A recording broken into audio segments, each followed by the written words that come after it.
கடந்த 27ஆம் தேதி கரூரில் நடந்த அந்த துயர சம்பவம் என்பது மிக கொடுமையானது. யாராலும் நினைத்து கூட பார்க்க முடியாத ஒன்று. அந்த துயர சம்பவத்தில் உயிரிழந்த அனைவருக்கும் எங்களுடைய ஆழ்ந்த இரங்கலை தெரிவித்துக் கொள்கின்றோம். அந்த நிகழ்வில் பங்கேற்று காயமடைந்தவர்கள் விரைவில் குணமடைய வேண்டுகிறோம்.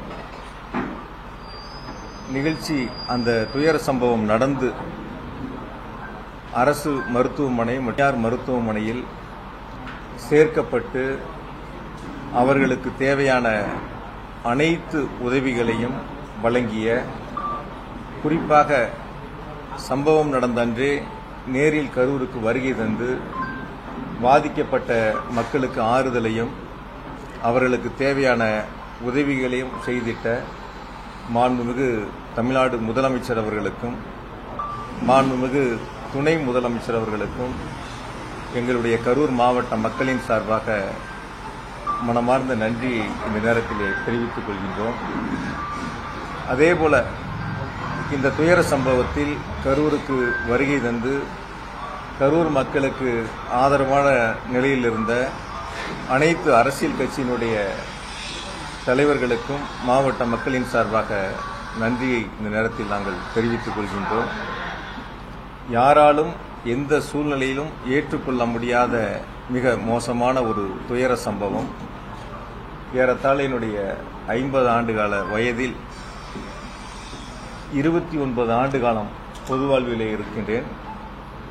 1996ஆம் ஆண்டு தொடங்கிய பொதுவாழ்வு பயணம் இன்று வரை கரூர் மக்களோடு இரண்டர கலந்து அவர்களுக்கு தேவையான அத்துணை திட்டங்களையும் கேட்டு பெற்று செயல்படுத்துவதில் தொடங்கி படிக்கின்ற மாணவ செல்வங்கள் தொடங்கி அனைவருக்குமான ஒரு பொது நபராக மக்களிடத்தில் அன்பையும் மதிப்பையும் பெற்று ஒரு சிறப்பான பணிகளை முன்னெடுக்கக்கூடிய அந்த வேளையில் நம்முடைய கரூர் மாவட்டத்தில் இந்த ஒரு துயர சம்பவம் என்பது இதுவரை நடந்திராத ஒரு துயர சம்பவமாக நடந்திருக்கின்றன. எனவே இனி வரக்கூடிய நாட்களில் இது போன்ற ஒரு துயர சம்பவம் கரூர் மாவட்டத்தில் மட்டுமல்ல, தமிழ்நாட்டில் எங்கும் நடைபெறாத அளவிற்கு அனைவரும் சேர்ந்து இதற்கான முயற்சிகளை நாம் முன்னெடுத்திட வேண்டும். கடந்த 3 நாட்களாக இந்த நிகழ்வில் பாதிக்கப்பட்ட மக்களுக்கான உதவிகளை செய்வதையும் அவருடைய இல்லங்களுக்கு சென்று ஆறுதல் சொல்வதிலும் அவர்களுக்கு தேவையான ஏற்பாடுகளை செய்வதிலும் எங்களுடைய முழு கவனமும் அமைந்திருந்தன. முதலமைச்சருடைய உத்தரவின் அடிப்படையில் தேவையான அனைத்து உதவிகளையும் அவர்களுக்கு முழுமையாக செய்து கொடுக்கப்பட்டு ஏறத்தாழ முதலில் 116 பேர் பாதிக்கப்பட்டிருந்தார்கள். அதன் பிறகு இறப்புகளுடைய எண்ணிக்கை கூடிய நிலையில் 108 பேர் அந்த கூட்ட நெரிசலில் பாதிக்கப்பட்டு மருத்துவமனையில் சேர்க்கப்பட்டு சிகிச்சை முடிந்து வீடு திரும்பி இருக்கின்றார்கள். இப்பொழுது 5 பேர் கரூர் மாவட்ட அரசு மருத்துவக் கல்லூரி மருத்துவமனையிலும் 2 பேர் மதுரை அரசு மருத்துவமனையிலும் சிகிச்சை பெற்று வருகின்றார்கள். விரைவில் அவர்களும் பூரண குணமடைந்து வீடு திரும்ப வேண்டும் என்று வேண்டுகிறேன். ஆகையால் இந்த ஒரு துயர சம்பவம் என்பது யாராலும் ஏற்றுக்கொள்ள முடியாத மிக மோசமான ஒரு துயர சம்பவமாக அமைந்திருக்கின்றன. எனவே இந்த நிகழ்வில் கட்சிகள் பார்க்காமல், இயக்கங்கள் பார்க்காமல் அனைவரும் ஒன்று சேர்ந்து அந்த மக்களுக்கு உதவிய தருணமாக அவர்களுக்கு தேவையானவற்றை செய்த ஒரு நிகழ்வாக அமைந்திருக்கின்றன. இதுபோன்ற ஒரு துயர சம்பவங்கள் இனி எந்த காலத்திலும், எந்த சூழ்நிலையிலும், எந்த மாவட்டங்களிலும் நம்முடைய தமிழ்நாட்டில் நடந்திடக்கூடாது. அதற்காகத்தான் 3 நாட்கள் கழித்து உங்களை சந்திக்க வேண்டும். இந்த துயர சம்பவங்களில் இறந்தவர்களுக்கு இரங்கலையும் பாதிக்கப்பட்டவர்களுக்கு தேவையான உதவிகளையும் செய்து அவர்கள் பூரண குணமடைந்து இல்லம் திரும்ப வேண்டும் என்பதற்காகத்தான் இந்த பத்திரிகையாளர் சந்திப்பை நாங்கள் ஏற்பாடு செய்திருக்கின்றோம். தலைவர் விஜய் அவருடைய வீடியோல சொல்லும்போது மற்ற இடத்துல நடந்த கேம்பெயின் இந்த மாதிரியான சம்பவம் எங்கேயுமே நடக்கல, கரூர்ல மட்டும் ஏன் நடக்குது அப்படிங்கிற அந்த கேள்வியை முன்னெடுத்துருக்காங்க. உங்களுடைய பதில்? பொதுவா நான் இது அரசியலா பார்க்க விரும்பல. தயவு செஞ்சு ஒரு மனிதாபிமானத்தோட, என்னை பொறுத்த வரைக்கும் கரூர்ல மொத்தம் 41 பேர் இறந்ததுல 31 பேர் கரூர் மாவட்டம். அது 27 குடும்பங்களை சார்ந்தவங்க. ஒவ்வொரு வகையிலையும் நான் நேரடியா அந்த குடும்பத்தோட தொடர்புள்ளவன். தொடர்ந்து ஒவ்வொரு குடும்பங்களோடும் நேரடியா நாங்க தொடர்புல இருக்கக்கூடியவங்க. நேற்று ஒரு இல்லத்திற்கு இரங்கல் சொல்றதுக்காக போயிருந்தோம். அந்த தம்பி சனிக்கிழமை இந்த கூட்டம், ஞாயிற்றுக்கிழமை பெண் பார்க்க போகக்கூடிய தம்பி. டிசம்பர் மாசம் அந்த தம்பிக்கு திருமணம். அவங்க குடும்பத்தில் ஒரு கோரிக்கை தேவை இருந்தப்ப என்னை சந்திச்சிருக்காங்க. நான் அவங்களுக்கான தேவைகளை ஏற்பாடு பண்ணி கொடுத்திருக்கேன். அந்த தம்பி எங்களுடைய முப்பெரும் விழாவிலேயே அந்த தம்பி பங்கெடுத்திருக்காரு, கலந்துருக்காப்ல. ஆனா நாங்க வேடிக்கை பார்க்க தான் அந்த தம்பி போனாப்லன்னு அந்த வீட்டில் இருக்கிறவங்க அவருடைய நண்பர்கள் அந்த இடங்கள்ல கருத்துக்களை பரிமாறினாங்க. அதனால இது ஒரு அரசியல் நிகழ்வாக இவங்க பண்ணாங்க, அவங்க பண்ணாங்க, இவங்க மேல குற்றச்சாட்டு, அவங்க மேல குற்றச்சாட்டுங்கிற அது போன்ற கருத்துக்களை நம்ம முன்னெடுக்காம இனி வரக்கூடிய நாட்கள் இது மாதிரி ஒரு துயர சம்பவங்கள் இருக்கக்கூடாது. ஏன்னா ஒவ்வொரு குடும்பத்திலையும் நம்ம நேரடியாக அவங்களோட பங்கெடுத்திருக்கிறோம், அவங்களோட அந்த நட்பு முறையில நம்ம இருக்கிறோம்.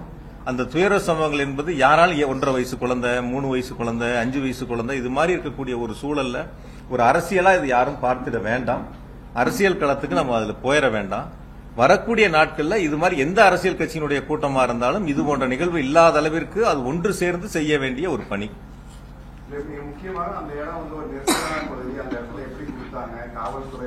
பல கூட்டங்களுக்கு இப்ப திருச்சியிலிருந்து நீங்களும் இங்க வருகை இருந்திருக்கிறீங்க. நிறைய பல ஆண்டுகளாக நீங்க தொடர்ந்து இதில் இந்த பணியில இருக்கிறீங்க.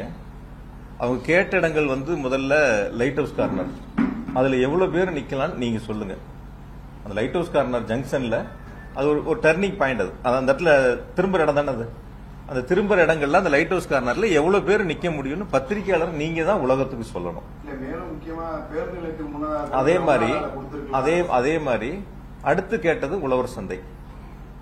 உழவர் சந்தையில எவ்வளவு பேர் நிக்க முடியும் நீங்க பாருங்க. உங்களுக்கே தெரியும், இங்க இருக்கக்கூடிய எல்லா பத்திரிகையாளருக்கும் உழவர் சந்தையில எவ்வளவு பேர் கூட்டம் நிக்க முடியும், லைட் ஹவுஸ் கார்னர்ல எவ்வளவு பேர் நிக்க முடியுங்கிறது உங்களுக்கு நல்லா தெரியும். பார்த்துட்டு அதுக்கப்புறம் வேலுசாமிபுரத்துல எவ்வளவு பேர் நிக்க முடியுங்கிறத பாருங்க.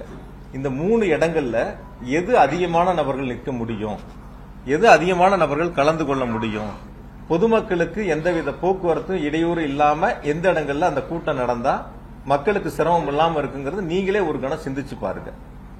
லைட் ஹவுஸ் கார்னர் கொடுத்திருந்தா ஒரு கால் பக்கத்துல அமராவதி ஆறு இருக்கு, இந்த பக்கம் பெட்ரோல் பங்க் இருக்கு, அது ஒரு திரும்புற இடம், நகர விட்டு வெளியே போற இடத்துல திரும்புற இடங்கள். அந்த இடங்கள் அந்த சந்திப்பு இருந்தா ஒட்டு மொத்தமா மாநகரம் முழுக்க ஒரு போக்குவரத்து நெரிசல் ஏற்பட்டிருக்கும். எனக்கு தெரிஞ்ச வரைக்கும் அந்த இடத்துல இருந்திருந்தா ஒரு அதிகபட்சம் ஒரு 7000 பேர் நிக்கலாம், 5000 இருந்து ஒரு 7000 பேர் நிக்கலாம்.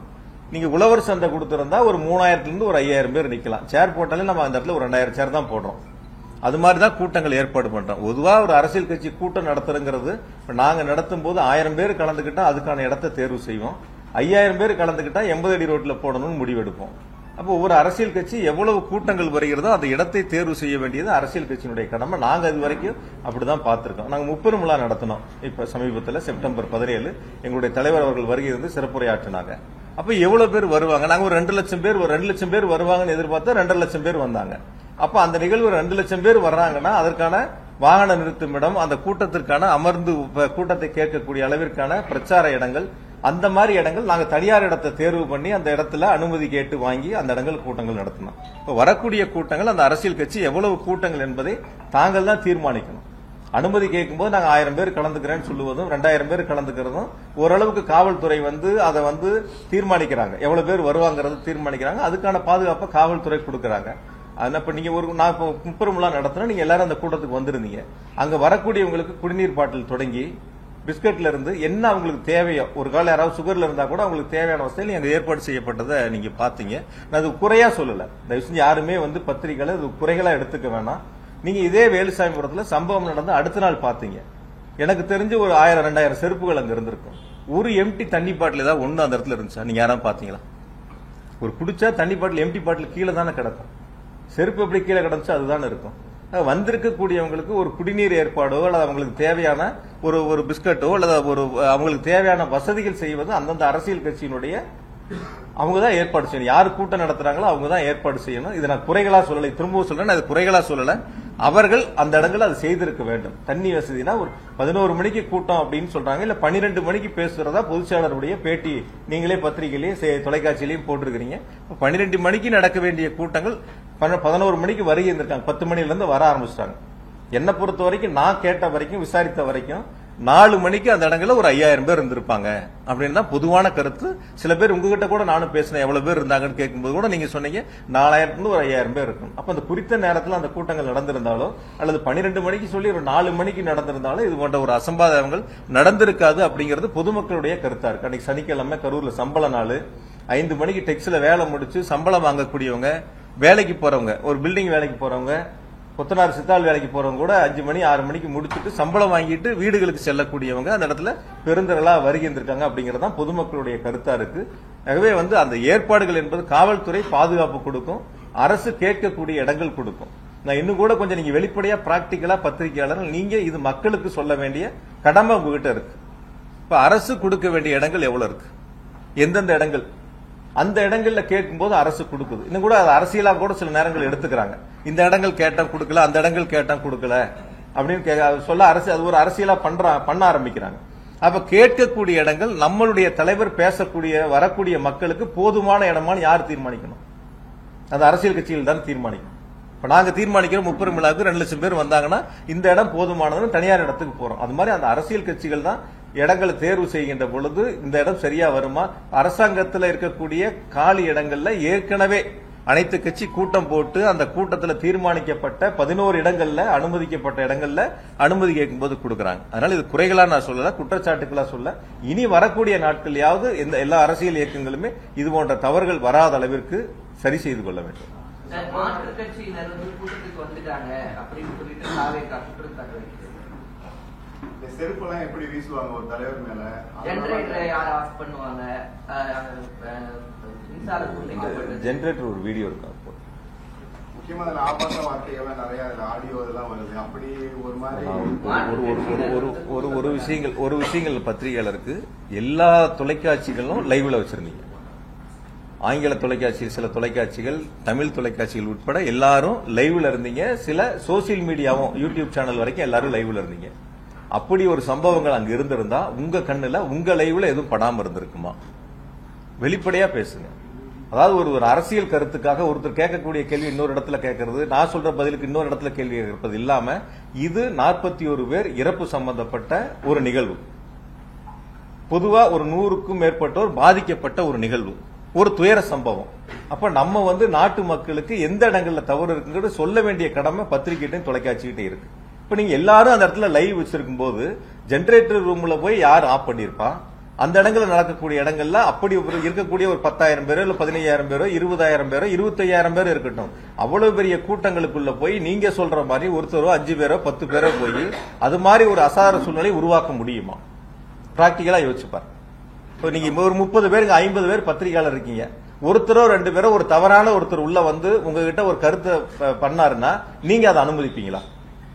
பொதுவான ஒரு கேள்வி கேட்கணும், எப்படி அனுமதிப்பாங்க?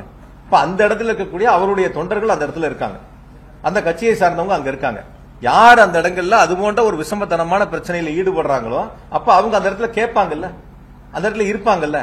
அது நீங்க முதல்ல பத்திரிகையாளர் நம்ம தான் அதை பார்க்கணும். நம்ம லைவ்ல நீங்க எல்லாரும் போட்டீங்க, ஒவ்வொரு சேனலும் ஒவ்வொரு ஆங்கில வச்சு லைவ் வந்துச்சு.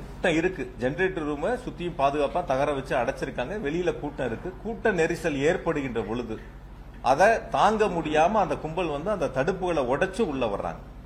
உள்ள வரும்போது ஜெனரேட்டர் அங்க யார் அந்த ஜெனரேட்டர் ஏற்பாடு பண்ணாங்களோ, இன்னும் கூட நான் விளக்கமா சொல்றேன், இந்த ஜெனரேட்டர் ஆஃப் ஆகும்போது கூட ஸ்ட்ரீட் லைட் ஆஃப் ஆகல. இந்த ஜெனரேட்டர் ஆஃப் ஆகும்போது என்ன ஆகுதுன்னா அவங்க கூடுதலா போட்ட லைட் இருக்கு இல்லையா, அது மட்டும் தான் ஆஃப் ஆயிருக்கு. எந்த இடங்களையும் அப்ப கூட இபி சப்ளை கட் ஆகல, ஸ்ட்ரீட் லைட் ஆஃப் ஆகல. அது நீங்க ரொம்ப தெளிவா பாருங்க. உங்களை மாதிரி இருக்கக்கூடிய தொலைக்காட்சிகள் தான் லைவ் பண்ணிருக்காங்க அந்த நேரங்கள்ல. அதுதான் நாங்க உங்ககிட்டையும் காட்டும். அதாவது நான் பார்த்தவரை, நான் கேள்விப்பட்ட வரைக்கும் உங்களுடைய எல்லா தொலைக்காட்சியிலையும் வந்த செய்திகளை பார்த்து சொன்ன கருத்துக்கள் பொறுத்தவரை பாதிக்கப்பட்டவங்க கீழே இருக்காங்க. பாதிக்கப்பட்ட ஒரு தம்பி தலையில கைய வச்சு கையை நீட்டி தனக்கான உதவிகளை கேட்கிறாரு. அது நீங்க பார்த்திருப்பீங்க.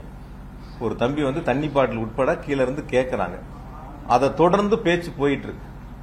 தன்னுடைய கவனத்தை ஈர்ப்பதற்காக அது போன்ற சம்பவங்கள் பேச்சினுடைய துவக்கத்திலேயே இருக்கு. அந்த சம்பவங்கள் நடந்து சில நொடி கொஞ்ச நேரங்கள்ல தான் தண்ணி பாட்டில் அவங்களே எடுத்து கொடுக்கறாங்க. கேட்டப்ப அவங்களுடைய கவனங்கள் போகல. அதன் பிறகு ஒருத்தர் போய் சொல்லி தான் தண்ணி பாட்டில் அதுக்கப்புறம் எடுத்து கொடுக்கறாங்க. அது நீங்க பார்த்திருப்பீங்க. அதுல அந்த நீங்க அது லைவ்லயும் பாத்தீங்க, சில சேனல்கள் அது லைவும் போட்டிருந்தீங்க. அது போடுங்க.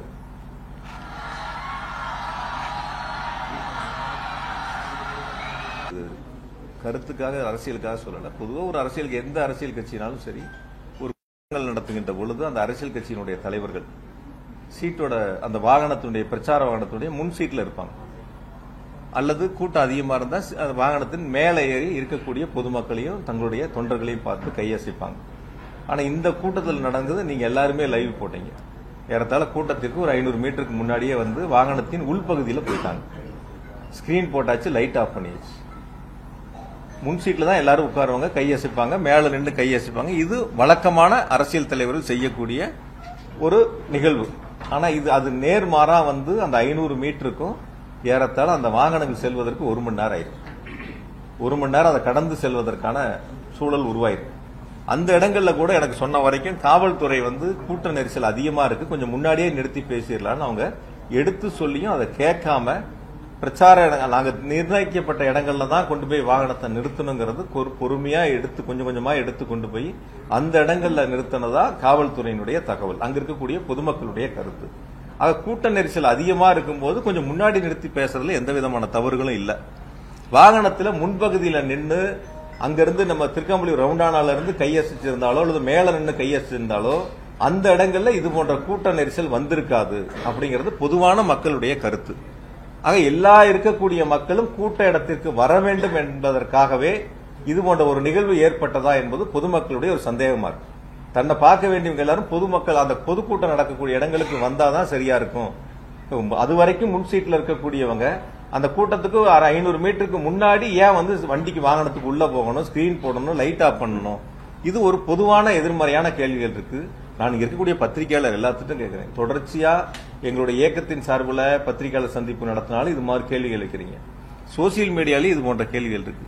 இதுவரைக்கும் யாராவது இந்த கூட்டம் நடத்தின அரசியல் கட்சியினுடைய தலைவர்கள், 2ஆம் மட்ட தலைவர்கள், அடுத்த நிலையில் இருக்கக்கூடியவங்க யாருகிட்டயாவது ஒரு கேள்வி ஒன்னும் முன் வச்சிருக்கணும், இல்ல அவங்களாவது அதுக்கான விளக்கங்கள் சொல்ல முன் வந்திருக்கணும். ரெண்டும் எதுவுமே இல்ல. ரவுண்டானால அவர் மேல பஸ் மேல ஏறி நின்று அவரு பார்த்துட்டு தான் போனாரு அப்படின்னு அந்த வீடியோ கூட இல்ல. ரவுண்டானா வரைக்கும் முன் வரிசையில நின்னவங்க, மேல நின்னவங்க ரவுண்டானால ஒரு இடங்கள்ல மேல ஏறி கையை காட்டிட்டு கீழே போறாங்க. ரவுண்டானா முடிஞ்சதுக்கு அப்புறம் கூட்ட அரங்கத்துக்கு போற வரைக்கும் ஏன் உள்ள போகணுங்கிறது தான் பொதுமக்களுடைய கேள்வி. அப்ப அந்த வழி நெடுக நின்று 500 மீட்டர் தூரத்துக்கு நின்னவங்க முன் சீட்ல இருந்திருந்தாலோ மேல இருந்திருந்தாலோ அங்கேயே பார்த்துட்டு அப்படியே போயிருப்பாங்க, கூட்டத்துக்குள்ள வந்திருக்க மாட்டாங்க. தன்னோட வந்த 3-4 பேர் கூட்டமும் சேர்ந்து உள்ள வரும்போதுதான் இது போல நெரிசல் ஏற்பட்டது. ஆக சில தினங்களுக்கு முன்பா அதிமுக கூட்டம் நடக்குது, ஒரு 15,000 பேர் வரைக்கும் அங்க கலந்திருப்பாங்க. அந்த கூட்டங்கள்ல எந்தவித பாதிப்புகளும் இல்லாம இருக்கு. அப்ப இந்த கூட்டங்கள்ல மட்டும் எப்படி பாதிப்புகள் வந்தது? வழக்கமா ஒரு கருத்து சொல்லுவாங்க. இப்ப சகோதரர் கூட கேட்டாரு, வழக்கமான ஒரு கருத்து சொல்லுவாங்க, நான் வந்து ரெகுலரா நான் வந்து வண்டி ஓட்டுவேன், கார் ஓட்டுவேன், எல்லா நாளும் நான் வேகமா தான் போவேன், சில நாளா நான் கார் ஓட்டிட்டு இருக்கேன், ஆனா எல்லா நாளும் வேகமா தான் போவேன், ஒரு நாளும் ஆக்சிடென்ட் ஆகல, இன்னைக்கு மட்டும் எனக்கு எப்படி ஆக்சிடென்ட் ஆச்சுன்னு ஒருத்தர் கேட்கற மாதிரி இருக்கு. எல்லா ஊர்லயும் கூட்டம் நடத்துறேன், எந்த ஊர்லயும் நடக்கல, இந்த ஊர்ல மட்டும் ஏன் நடக்குங்கிற கேள்வி. நான் எல்லா நாளும் வண்டி ஓட்டுறேன், வேகமா தான் ஓட்டுறேன், ஆனா இந்த நாள் மட்டும் இன்னைக்கு மட்டும் எனக்கு எப்படி என் கார் ஆக்சிடென்ட் ஆச்சுன்னு கேட்கற மாதிரி இருக்கு. எல்லா ஊர்லயும் எவ்வளவு பேர் மயக்கம் அடைஞ்சாங்க, எவ்வளவு பேர் மருத்துவமனையில் அனுமதிக்கப்பட்டாங்க, விக்கிரவாண்டியில நடந்தப்ப இறந்தது, மதுரையில மாநாடு நடந்தப்ப இறந்தது, ஒவ்வொரு ஊர் வரையும் தெளிவா அரசின் சார்பில் விளக்கம் சொன்னாங்க. அது எல்லாரும் உங்களுக்கும் தெரியும். அப்ப ஒவ்வொரு கூட்டம் நடக்கக்கூடிய நிகழ்வுலயும் அது போன்ற சம்பவங்கள் நடந்துகிட்டு இருக்கு. அதற்கு பிறகாவது சரி செய்யக்கூடிய ஒரு சூழலை உருவாக்கி இருக்கணும். அது உருவாக்காம இருந்திருக்காங்க. இனி வரக்கூடிய நாட்களையாவது அது சரி செய்யணும். அதை செய்யல. ஆனா காவல்துறையினர் இவ்வளவு கூட்டம் அதிகமாகுது, அந்த இடத்துல அவ்வளவு சதுர கிலோமீட்டர் பரப்பளவு தான் இருக்கு, கூட்டத்தை தடுத்திருக்கலாம், அது யாரும் பண்ணலன்னு அவங்களும் குற்றச்சாட்டு வைக்கிறாங்க. எல்லாரோட கேள்வியும் அதான் இருக்கு. அதாவது காவல்துறையினர் சொன்னது இப்ப நீங்க கேட்டீங்கல்ல, 500 மீட்டருக்கு முன்னாடியே அந்த வண்டி கூட்டம் ஆரம்பிக்கிற இடத்துலயே நிறுத்தி பேசலாம், ஓரளவுக்கு உள்ள போனா போதுமானதுன்னு சொல்லியும் அவங்க கேட்கல. நீங்க அந்த இடங்கள் வரைக்கும் போகணுங்கிறத, உள்ள போயே தீரணுங்கிறதுல அவங்க உறுதியா இருக்கும்போது காவல்துறை சொல்லியும் அவங்க கேட்கல. கேட்டிருந்தா இது போன்ற சம்பவங்கள் வந்திருக்காது. காவல்துறையினுடைய எந்த பேச்சையும் அவங்க கேட்காம வச்சுட்டு நான் இன்னும் கூட கொஞ்சம் சொல்றேன், என்ன விசாரணை இருக்கு, இப்ப விசாரணை கமிஷன் விசாரிச்சுக்கிட்டு இருக்காங்க. முழுசா நான் இது சம்பந்தமான கருத்துக்கள் சொன்னா விசாரணை கமிஷனுடைய அந்த விசாரணை என்பது பாதிப்புக்குள்ளாகும். அதனால இது சம்பந்தப்பட்டது விசாரணை கமிஷன் முடியட்டும், தெளிவா அவங்களுடைய விசாரணையில் என்னங்கிறது முழுசா தெரிய வரும். அதனால அது சம்பந்தமான கருத்துக்களை சொல்றேன். இன்னும் கூட வந்து நேற்று என்கிட்ட பேசும்போது ஒரு பத்திரிகையாளர் வந்து நான் இடையில தற்செயலா சந்திக்கும் போது ஒரு கருத்தை ஒன்று சொன்னாங்க. பேசும்போது உங்க பெயரை சொல்லும் போதோ அல்லது உங்களுடைய பத்தி பாட்டு பாடும் போது வந்து செருப்பு வீச்சு வந்துச்சுன்னாங்க. அந்த மாதிரி ஒரு பாட்டு பாடும்போது வந்து ஒரு செருப்பு வீச்சு வந்துச்சு. நீங்க எல்லாரும் அந்த வீடியோக்குள்ள பாத்தீங்க. எத்தனை மணிக்கு மொத்தமே மேடையில நின்று அந்த வாகனத்துல மேல நின்று இருந்தது 19 நிமிஷம். அந்த வாகனத்துக்கு மேல இருந்து அந்த சைடு போடுது.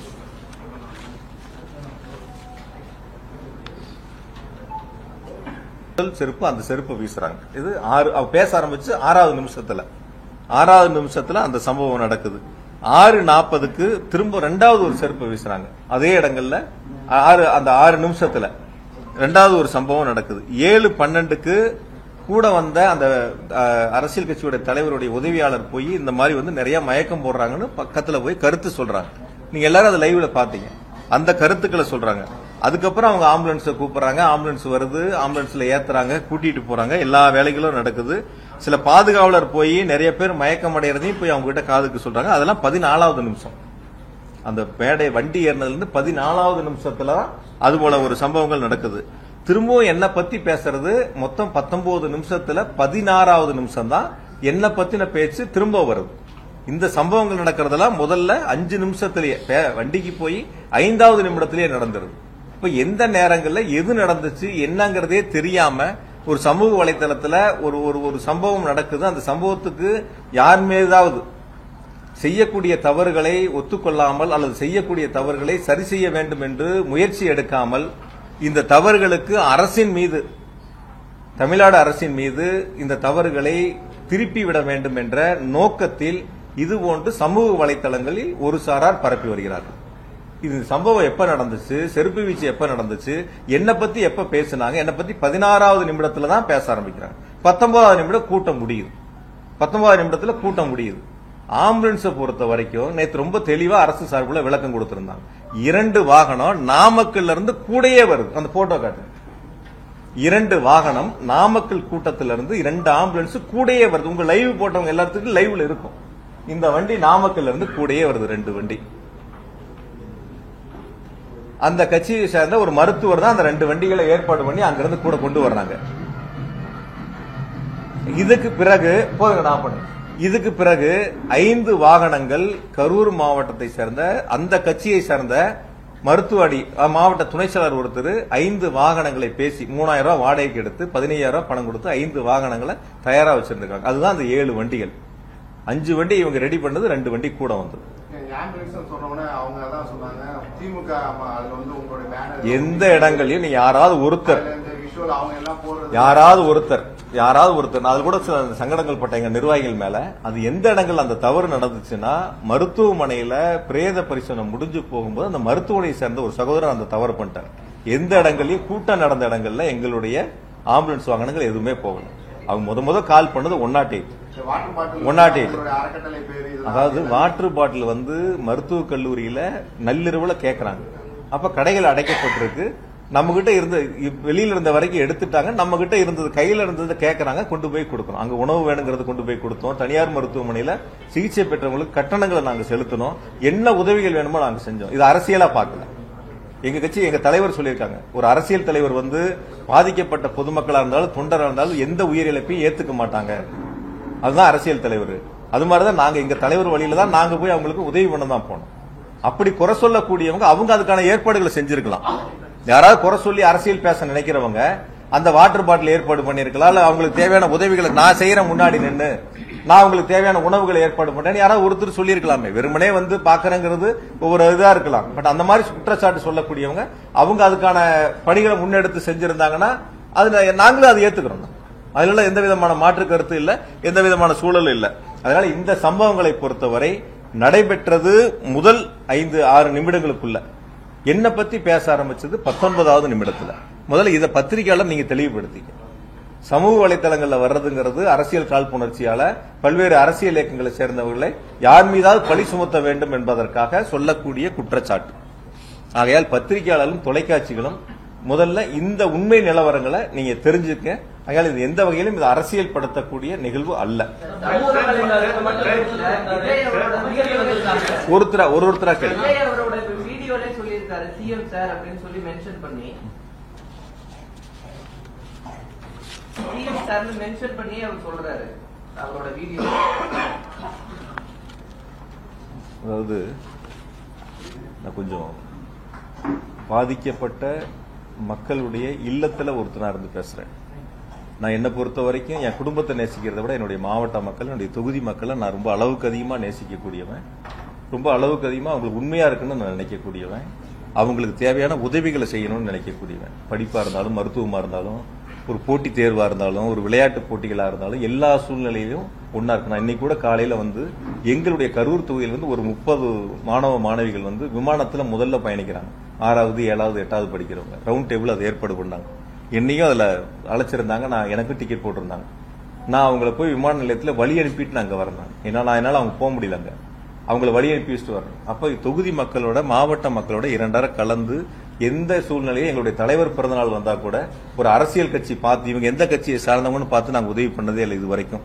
திராவிட முன்னேற்ற கழகத்தை பொறுத்த வரைக்கும், எங்களை பொறுத்த வரைக்கும் இவங்க எந்த கட்சியை சார்ந்தவங்க, இவங்களுக்கு மட்டும்தான் இந்த பொருளை கொடுப்போம், இவங்களுக்கு மட்டும்தான் இந்த உதவி செய்யணும் நாங்க பார்த்ததில்லை. எங்க அலுவலகத்துல எந்த மனு வந்தாலும் எந்த கட்சியும் நாங்க கேட்டது கிடையாது. அவங்க எல்லாத்துக்கும் சரிசமமா உதவி செய்யக்கூடிய இடங்கள்ல அந்த பணிகள் நாங்க முன்னெடுத்திருக்கோம்.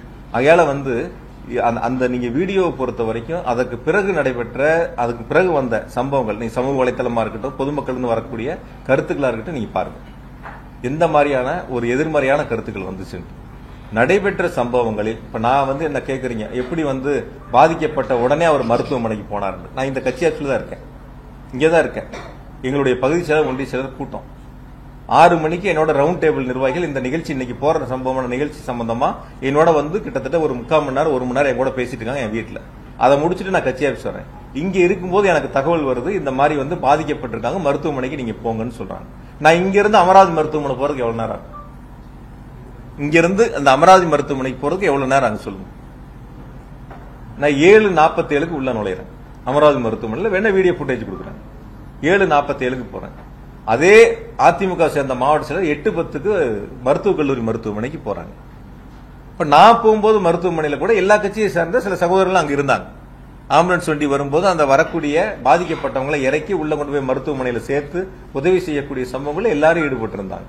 அதனால பாதிக்கப்பட்டு தகவல் தெரிஞ்சவனே இப்ப என்ன டிக்கெட் போட்டு சென்னைக்கு போக சொல்றீங்களா? மக்கள் பாதிக்கப்பட்டு ஒரு பக்கம் மருத்துவமனையில் அனுமதிக்கப்பட்ட சூழல்ல நான் அந்த சம்பவ இடத்துக்கு போகாம நான் டிக்கெட் போட்டு சென்னைக்கு போயிடவா? யாருக்கும் பதில் சொல்லாம, யாருக்கும் உதவி செய்யாம, அப்படிப்பட்ட ஒரு சூழலை சில பேர் எதிர்பார்க்கறாங்கன்னு நான் நினைக்கிறேன். நான் இன்னைக்கு இல்ல, இனி எப்ப இருந்தாலும் நான் இருக்கிற வரைக்கும் எங்க மாவட்ட மக்களுக்கு, என்னுடைய தொகுதி மக்களுக்கு எந்த பாதிப்புனாலும் நாங்க முன்னாடி நிற்போம்.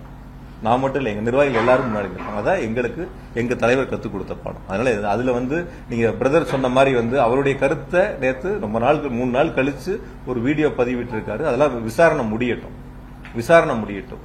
நான் சொல்லதை பொறுத்த வரைக்கும் எங்கள் இயக்கமே அல்லது வேறு எந்த இயக்கமா இருந்தாலும் ஒரு தவறு நடந்து விட்டால் அந்த தவறுக்கு பொறுப்பெடுத்துக் கொள்ள வேண்டும். அது சராசரி ஒரு அரசியல் கட்சி, ஒரு அரசியல் தலைவர் செய்யக்கூடிய கடமை, பொறுப்பு. நடந்த தவறுகளை ஒருவர் மீது திசை திருப்பி, ஒரு அரசின் மீது திசை திருப்பி மடைமாற்றம் செய்வதற்கு முயற்சி எடுத்தால் ஒருபோதும் மக்கள் ஏற்றுக்கொள்ள மாட்டார்கள். அதுல ரொம்ப தெளிவா இருக்கு. நேத்து பேசும்போது ஒரு கேட்டார், ரொம்ப கட்டுக்கடங்காத கூட்டமான்னு கேட்டார். நான் சொன்னேன், கட்டுக்கடங்காத கூட்டம் இல்ல, கட்டுப்பாடற்ற கூட்டம். கட்டுக்கடங்காத கூட்டம்லாம் இல்ல. 15,000 பேர் அதிமுக வந்தாங்க, இதுல 25,000 பேர் வைங்க. 10,000 பேர் அந்த இடத்துல கூடுதலா நிக்க முடியாதா? நிக்கிறதுக்கான இட வசதி இல்லையா? ஒரு கட்டுப்பாடான கூட்டத்துக்கும் கட்டுப்பாடற்ற கூட்டத்துக்கும் வித்தியாசம். எந்த கட்சியினாலும் ஒரு கட்டுப்பாடு இருக்கும். ஒரு தலைவர் வர்றாங்கன்னா, எங்க தலைவர் வர்றாங்கன்னா, அந்த வாகனத்துக்கு முன்னாடி எங்களுடைய 2ஆம் மட்ட தலைவர்கள் அல்லது அந்த மாவட்ட செயலர் வாகனத்துக்கு முன்னால் சென்று தொண்டர்களை ஒழுங்குபடுத்தி, பொதுமக்களை ஒழுங்குபடுத்தி நிற்க வைத்து, தலைவரை பார்க்க வைத்து அந்த பொதுக்கூட்டங்களில் பங்கு பெற செய்வார்கள். அது மாதிரி ஒரு சூழல் இதுல இருந்துச்சா? யாராவது பாத்தீங்களா? யார் சொல்லியாவது யாராவது கேட்டாங்களா? காவல்துறை சொல்லியாவது யாராவது கேட்டாங்களா? அந்த வாகனத்துக்கு முன்னாடி 2ஆம் மட்ட தலைவர்கள் யாராவது ஒழுங்கா வழிநடத்தி எடுத்துட்டு போனாங்களா? அதாவது 2 வகைகளா நீங்க பிரிக்கணும். ஒண்ணு, அரசு செய்ய வேண்டியது, ஒரு அரசியல் கட்சி நடத்தக்கூடிய மாநாடாக இருக்கட்டும், பொதுக்கூட்டமாக இருக்கட்டும், ஒரு கண்டன ஆர்ப்பாட்டங்களாக இருக்கட்டும், அரசு செய்ய வேண்டியது ஒரு வகை, அந்தந்த அரசியல் இயக்கங்கள் செய்ய வேண்டியது ஒரு வகை. அரசு செய்ய வேண்டிய கடமை சரியான நேரத்தில் சரியான முறையில் செய்திருக்கிறார்கள். அரசியல் இயக்கங்கள் செய்ய வேண்டிய கடமைகள் அந்த கூட்டத்தில் முழுவதுமாக செய்ய தவறியதால் ஒரு சிலது செஞ்சிருக்கலாம். என்கிட்ட கூட இன்னும் கொஞ்சம் கேட்டாங்க, அந்த கூட்டம் இருந்த அளவுக்கு ஒலிபெருக்கி இல்லைன்னா, குறைவான ஒலிபெருக்கி தான் இருந்தது, பின்னாடி இருந்தவங்க எல்லாம் பேசுறது கேட்கல, உள்ள வந்தாங்கன்னு சொல்லி. அந்த அரசியல் கூட்டங்கள்ல பேசுனது எவ்வளவு நேரம்? 19 நிமிஷம் வண்டியில இருந்தது. பேசுனது என்ன பொறுத்த வரைக்கும் அதிகபட்சம் ஒரு 10 நிமிஷம் இருக்கலாம். அது சொல்லப்பட்ட கருத்து தேர்தல் வாக்குறுதி சம்பந்தமான ஒரு 4-5 கருத்து, என்ன பற்றி ஒரு 2 கருத்துக்கள், அவ்வளவுதான். அதிகபட்சம் ஒரு 10 நிமிஷம் இருக்கும். எவ்வளவு நேரம் இருக்கும்? ஒரு 10 இருந்து 12 நிமிஷம் இருக்கும். இதுதான் அந்த கூட்டங்களில் நடைபெற்ற பேச்சுக்கள். ஆக ஒரு அரசு செய்ய வேண்டிய கடமைகளை அரசு சரியாக செய்திருக்கிறது. நான் அப்படிதான் நினைக்கிறேன். எங்கிட்ட சொல்ல பகிர்ந்த மக்களும் அப்படிதான் சொன்னாங்க. அரசியல் இயக்கங்கள் செய்ய வேண்டிய கடமைகளை சரியாக செய்ய வேண்டும்.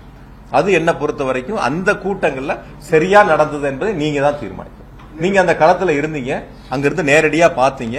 அப்ப அந்த அரசியல் இயக்கம் சரியான கருத்துக்களை, சரியான பணிகளை அந்த இடங்கள் முழுவதுமாக செய்தார்களா நீங்க தான் பார்க்கணும்.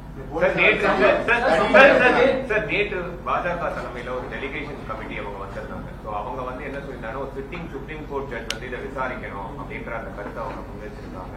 இந்த மாதிரி நேரோ ரோட்ஸ்ல வந்து பெர்மிஷன் கொடுத்ததே தப்பு அப்படின்ற அந்த கருத்தையும் சொல்லியிருக்காங்க. நீங்க எப்படி பாருங்க சார்? நான் அரசியலுக்காக சொல்ல சார் உங்களுக்கு. அதே வந்த அந்த உண்மை கண்டறியும் குழுவா, இந்த உண்மை கண்டறியும் குழு மணிப்பூருக்கு சென்றிருந்தா ஒரு ஏற்புடையதா இருந்திருக்கும். கும்பமேளாவுக்கு சென்றிருந்தா ஒரு ஏற்புடையதா இருந்திருக்கும். குஜராத்தில் பாலம் இடைஞ்சப்ப அந்த உண்மை கண்டறியும் குழு போயிருந்தா ஒரு ஏற்புடையதா இருக்கும். ஆக எங்கெல்லாம் பாதிப்புகள் இருந்ததோ அங்கெல்லாம் போகாத உண்மை கண்டறியும் குழு கரூருக்கு மட்டும் வந்து உண்மையை கண்டறிவதற்கு முயற்சி செஞ்சிருக்காங்க. உள்ளபடியே விசாரணை ஆணையம் முழுவதுமா விசாரிக்கிறாங்க.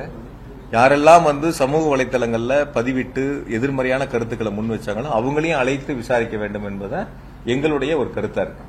யாரெல்லாம் இதுல சொன்னாங்களோ அந்த கருத்துக்களை அவங்க உண்மை கண்டறியும் குழு கிட்ட நான் கூட ஒரு வீடியோ பார்த்தேன். ஒருத்தர்கிட்ட வந்து பேச முயற்சி எடுக்கிறாரு, ஒரு பெரியவர் சொல்றாரு ஒரு கருத்தை, என்ன நடந்துச்சு, யார் மேல தவறு, மாவட்ட நிர்வாக தவறான அவர் தெளிவா சொல்றாரு. மாவட்ட நிர்வாகம் அவர் டிரான்ஸ்லேட் பண்ணவர் கூட வந்து வேற ஒரு கருத்தை திணிக்க முயற்சிக்கிறாரு.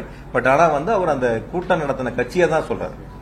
கூட்டம் நடத்தின கட்சி தான் வந்து சரியா ஏற்பாடு பண்ணலன்னு அவர் அந்த கருத்தை சொல்றாரு. ஆக எடுத்திருக்கக்கூடிய அந்த அவங்க உண்மை கண்டறி கூட அவங்க எடுக்கட்டும். கருத்துக்களை யாருனாலும் சொல்லி விசாரணை ஆணையத்தின் முன்பு அவங்களுடைய கருத்துக்களை சொல்லலாம். யார் சைடு தவறு இருக்கு, என்ன தவறுகள் இருக்குங்கிறத அந்த விசாரணை ஆணையத்துக்கு முன்னாடி போய் அவங்க கருத்துக்கள் சொல்லட்டும். ஆணையம் இறுதியா முடிவெடுக்கும். இல்ல அரசியல் நான் சொல்லல, அரசியல் ரீதியான சொல்லலாம். கேட்ட 2-3 பேர்த்துக்கிட்ட எனக்கு பார்த்த ஒரு கருத்து, அவர் வந்து அந்த அரசியல் கட்சி சரியா செய்யலன்னு சொல்றாரு. இன்னொருத்தர் வேறு விதமான கருத்துக்களை சொல்லி இருக்கலாம். அந்த கருத்துக்களை விசாரணை ஆணையத்தில் சொல்லும் போது அதற்கான ஆவணங்களை அவங்க கேட்கும் போது கொடுக்கறாங்கன்னு வச்சுக்கங்களேன். சரியா தவறான விசாரணை ஆணையம் தானே முடிவெடுக்கும். அதனால விசாரணை ஆணையத்தினுடைய இதுல நாங்க எதுவும் தலையிட முடியாது இல்ல. இப்ப நான் சொல்ற கருத்து அது சரியா இருக்காது இல்ல.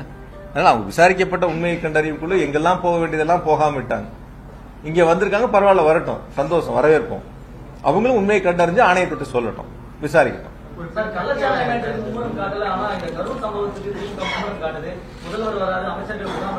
சார் எந்த சம்பவமா இருந்தாலும் சரி, நீங்க சொன்ன சம்பவத்திற்கும் எங்களுடைய மாண்பு துணை முதலமைச்சரும் நேரில் சென்று அவர்களுக்கான ஆறுதலை சொல்லி அனைத்து உதவிகளையும் செய்தார்கள்.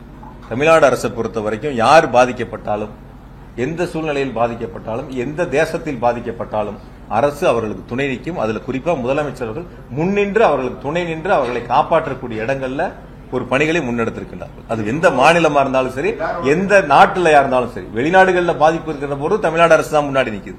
வெளி மாநிலங்களில் பாதிப்புங்கிற போது தமிழ்நாடு அரசு தான் முன்னாடி இருக்கு. எங்க ஊரை சேர்ந்த ஒரு மருத்துவர் வந்து வட இந்தியால சுற்றுலா போயிட்டு பாதிக்கப்பட்ட பொழுது அங்க வந்து அவர் கூட்டிட்டு வந்து மருத்துவ சிகிச்சை டெல்லியில கொடுத்து திரும்ப சென்னையில வந்து அவர் எங்க முதலமைச்சரை சந்திச்சு நன்றி தெரிவிச்சுட்டு போனார். அதுபோல ஒரு நல்ல ஒரு அரசாங்கத்தை தான், நல்ல சூழலை தான் முதலமைச்சர் உருவாக்கிட்டு இருக்காங்க. உயிரிழந்தவர்களோட குடும்பம் உட்பட பல பகுதிகளில் பொதுமக்கள் வந்து காவல்துறை சரியான பாதுகாப்பு வசதிகள் செய்யலன்ற குற்றச்சாட்டுகள் வைக்கிறாங்க. செய்திகள் மூலமா பார்த்து அதுதான் சார் நான் உங்ககிட்ட சொன்னேன். அதே சமூக வலைத்தளங்கள்ல பாராட்டக்கூடிய செய்திகள் இருக்கு. அதே சமூக நீங்க ஒரு செய்தியை மட்டும் பாக்குறீங்க, ஒரு செய்திகளை மட்டும் பாக்குறீங்க. சில அரசியல் இயக்கங்கள் தவறுதலாக அரசின் மீது குற்றச்சாட்டுகளை முன்னெடுக்க வேண்டும் என்று ஒரு மனப்பான்மையோடு எடுக்கக்கூடிய ஒரு சில செய்திகளை மட்டும், உங்களுக்கு தேவையான செய்திகளை மட்டும் எடுத்துக்கிறீங்க. அதே சமூக வலைத்தளங்கள்ல பாராட்டி எவ்வளவு பேர் பதிவிட்டு இருக்காங்க, அது நீங்க பாக்கணும்ல. இதுல எத்தனை பேர் இருக்காங்க, அதுல எத்தனை பேர் இருக்காங்கன்னு பாக்கணும்ல. பாராட்டக்கூடிய மக்கள், நீங்க இன்னும் 27 குடும்பங்களுக்கு நாங்க போனோம்ல, போன வரைக்கும் அவங்க எதுவும் குற்றச்சாட்டுகள் சொன்னாங்களா? 108 பேர் பாதிக்கப்பட்டு காயமடைஞ்சவங்க அவங்க எதுவும் குற்றச்சாட்டுகள் சொன்னாங்களா? அங்க இருக்கக்கூடிய மக்கள் நேரில் போனவங்க எதுவும் குற்றச்சாட்டுகளை சொன்னாங்களா? நான் கூட இன்னைக்கு காலையில பேசும்போது என்னுடைய நண்பர் ஒருத்தர் கேட்டாரு, யாரோ ஒருத்தர் சமூக வலைத்தளத்துல பார்த்தேன் கத்தியில கிழிச்சிருந்தாங்கன்னு சொல்லிட்டு.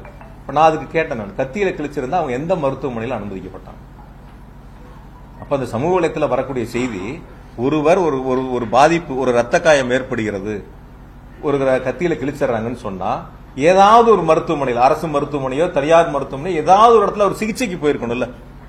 போயிருக்கணுமா இல்லைங்களா? இல்ல கைதான மாவட்ட செயலரோட மனைவியே சொல்றாங்க இதை ஸ்ப்ரே அடிச்சாங்க அப்படின்லாம் அவங்களே ஸ்டேட்மெண்ட் கொடுக்குறாங்க. அதாவது 2 நாள் கழித்து அந்த ஸ்டேட்மெண்ட் எப்போ வருது?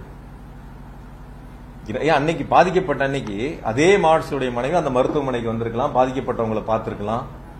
2 நாள் கழித்து தன்னுடைய கணவர் கைது செய்யப்படுகிறார் என்று தெரிந்தவுடன் அதற்கான கருத்துக்களை முன்னெடுக்கிறவங்க 2 நாட்கள் 3 நாட்களா எங்க போனாங்க? நான் இன்னும் கூட கேட்கிறேன். சரி, அப்படி சொல்லக்கூடிய அவருடைய மனைவி அதற்கான ஆவணங்களை நேரடியா விசாரணை கமிஷன்ல போய் சொல்லலாம். எந்த இடங்கள்ல நீங்க எல்லாரும் லைவ் போட்டீங்கல்ல, அப்படி யாராவது ஸ்ப்ரே அடிச்சிருந்தா அந்த லைவ்ல யாரோ ஒருத்தரோட லைவ்ல வரும்ல, உங்களுடைய லைவ்ல ஏதோ ஒரு சேனல் லைவ், ஏதோ ஒரு யூடியூப் லைவ்ல ஏதோ ஒரு இடங்கள்ல இருக்கும்ல, அது மாதிரி இருக்குல்ல. ஒரு தம்பி ஒருத்தர் பேசுவார் பாருங்க, அந்த வீடியோ போடுங்க. அவங்க அங்க ஆதாரங்களை கொண்டு போய் கொடுக்கட்டும், விசாரணை ஆணையம் விசாரிக்கட்டும். இந்த சம்பவங்களை பாத்தீங்கல்ல. கருமாவட்டத்துக்கு சமீபத்தில் வந்த எடப்பாடி பழனிசாமி நடிகர் விஜயா இருக்கணும் 10 ரூபா அப்படின்னு சொல்லி உங்களை சொல்லிட்டு இருக்காங்க. இதுக்கு உங்களோட விளக்கம் அதாவது அரசியல் ரீதியா கருத்துக்களை முன்வைக்க நினைச்சவங்க அது எடுபடல.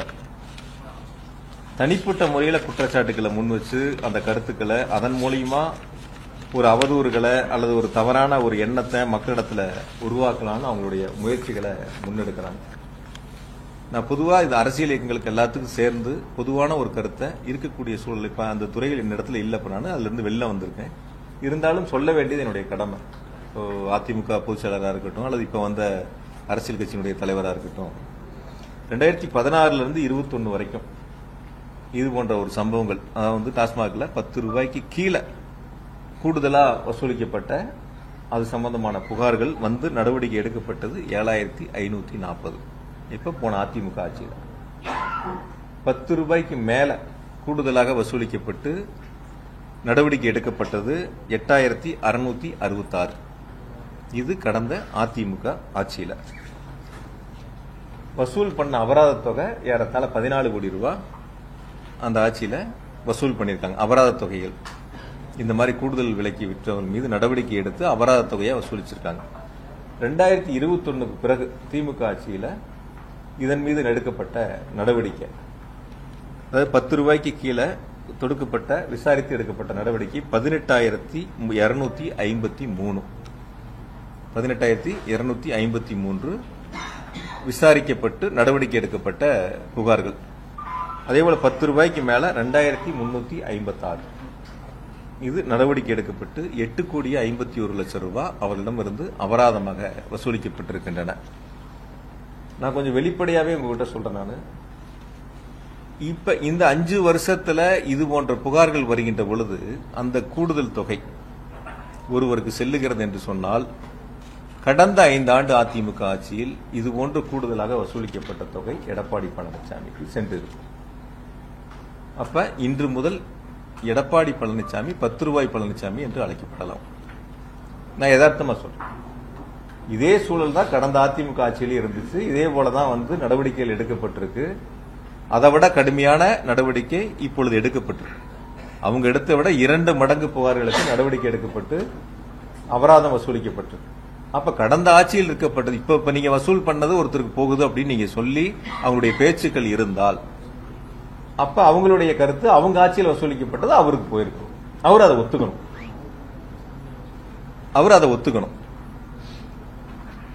யாராவது ஒருவர் டாஸ்மாக்ல பணிபுரியக்கூடிய ஒரு எம்ப்ளாயி தொழிலாளி, நாங்க இது போன்ற சம்பவங்களில் எங்களிடத்தில் இப்படி ஒரு தவறுகள் வந்து நடக்குது, கேட்கறாங்க, பண்றாங்க, யாராவது ஒருத்தர் புகார் சொன்னாங்களா? அரசியலுக்காக அரசின் மீது புழுதி வாரி தூற்ற வேண்டும் என்ற ஒரு தீய நோக்கத்தோடு எதிர்க்கட்சி தலைவர், அரசின் மீது குற்றச்சாட்டுகளை சொல்ல முடியாதவர், இது போன்ற ஒரு முன்னெடுப்புகளை எடுப்பதற்கு முயற்சி எடுக்கிறார். எனக்கு தெரியும், என்னை பத்தி என்னுடைய மக்களுக்கும், என்னுடைய தொகுதி மக்களுக்கும், மாவட்ட மக்களுக்கும் நான் எப்படிப்பட்டவன் என்று, எப்படி மக்களிடத்தில் பழகுகிறேன் என்று என்னுடைய தலைவருக்கு தெரியும். என்னுடைய குணங்கள் என்ன, என்னுடைய செயல்பாடுகள் என்னன்னு சொல்லி இவர் எனக்கு சான்றிதழ் கொடுக்க வேண்டியதில்லை. இவர் அப்படி இருந்தா இவரே வழக்கு தாக்கல் செய்யலாம். இது போன்ற தவறுகள் நடக்குது, இவரே வழக்கு தாக்கல் செய்யலாம்.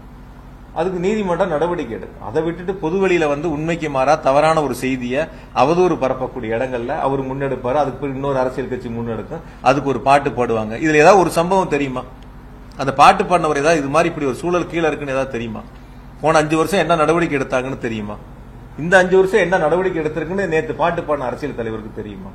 எதுவுமே பொதுவெளியில என்ன நடக்குதுன்னே தெரியாதவங்க ஏதோ கொடுக்கறத அந்த இடங்கள்ல ஒரு பாட்டா பாடி பண்ணணுங்கிறதுல மொத்தம் 19 நிமிஷத்துல 10 நிமிஷம் பேசிட்டு இப்ப இது போன்ற ஒரு பேர் இழப்பை உருவாக்கி இருக்காங்க. அதனால நான் இன்னும் கூட சொல்றேன், நான் அதுல அந்த போடப்பட்ட இப்ப வழக்கு ஒன்று போட்டிருக்காங்க, அது நீதிமன்றத்தில் இப்ப விசாரணையில் இருக்கு. மொத்தம் அதுல போட்டதே 41 வழக்கு. ஏற்கனவே இது போன்ற புகார்கள் வழக்கு பதிவு செய்யப்பட்டது. அதுல 34 வழக்கு கடந்த அதிமுக ஆட்சியில் போட்டது. இடி எடுத்திருக்கிற கேஸ்ல 34 கேஸ் போன அதிமுக ஆட்சியில் போடப்பட்ட கேஸ். 7 கேஸ் தான் 2021 பிறகு திமுக ஆட்சியில் போடப்பட்ட கேஸ். ஆனா விசாரணை போன ஆட்சியை பத்தி விசாரிக்காம இப்ப இருக்கக்கூடிய நிகழ்வு மட்டும் விசாரிப்பதாக நீதிமன்றத்தில் வழக்கு. நீதிமன்ற வழக்கு முடியிட்டு இது சம்பந்தம் இன்னும் முழு விவரங்களை சொல்றேன். நீங்க அந்த கருத்தை கேட்டதுனால என்ன நடவடிக்கைகள் எடுக்கப்பட்டிருக்கு, 2 மடங்கு அது மீது கடுமையான நடவடிக்கை எடுக்கப்பட்டு துரிதமாக நிர்வாகம் செயல்பட்டிருக்கு. வரக்கூடிய நாட்களில் இது போன்ற தவறுகள் இருக்கக்கூடாதுங்கிறதுக்காக தான் இந்த மாதிரி கடுமையான நடவடிக்கைகள் எடுக்கப்பட்டிருக்கு. அதனால அரசு நிர்வாகத்தை பொறுத்தவரை எதிர்க்கட்சிகள் சொல்லக்கூடிய குற்றச்சாட்டுகள் மக்களிடத்தில் எடுபடாமல் மக்கள் அதை ஏற்றுக்கொள்ள முடியாத சூழலில் அரசின் மீது அவதூறு பரப்ப வேண்டும், தனிப்பட்ட முறையில் காழ்ப்புணர்ச்சி காரணமாக விமர்சனங்களை முன்வைக்க வேண்டும் என்பதற்காக பொதுவெளியில் சொல்லக்கூடிய கருத்துக்களை மக்கள் ஒருபோதும் ஏற்றுக்கொள்ளக்கூடிய மனநிலையில் இல்லை. அதை மக்கள் தெளிவாக உணர்ந்திருக்கின்றார்கள். அது அரசியல் இயக்கங்கள் உணராமல் மீண்டும் மீண்டும் ஒரு பொய்ச் செய்தியை முன்னெடுப்பதற்கு முயற்சி செய்கிறார்கள். தாவேகாவின் பயணத்திட்டம் திடீரென மாற்றி அமைக்கப்பட்டதில் ஏதாவது உள்நோக்கம் இருக்குங்களா?